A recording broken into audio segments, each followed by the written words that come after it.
PNP Chief Nartates iniutos ang malawakang operasyon laban sa iligal na pangapaputok ilang oras bago ang papalapit na pagdiriwang ng bagong taon.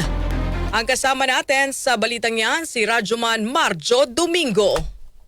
RNN Live Report!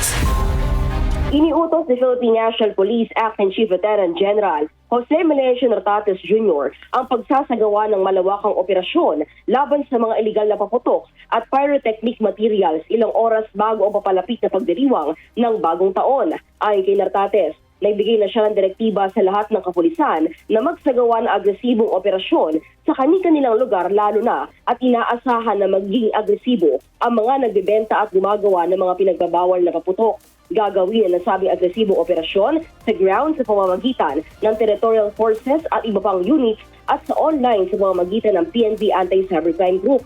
Sa tala ng Department of Health, umabot na sa mahigit 100 na mga nasugatan dahil sa pagsabog ng paputok, habang 2 individual naman ang naiulat na nasawi sa Dagupan City dahil sa pagsabog ng isang illegal na pabrika na paputok at isang 12 taong gulang na batang lalaki ang naiulat na mananamatay sa Tondo dahil sa parin sa pagsabog ng paputok. Kaugnay nito, isasama ang Divisoria sa mga pangunahing lugar na isa sa ilalim sa malawakang operasyon dahil na rin sa mga ulat na lantaran o manong pagbibenta ng mga illegal na paputok. Gayon din ang iba pang mga kilalang lugar na nagbibenta ng mga pinagbabawal na materyales.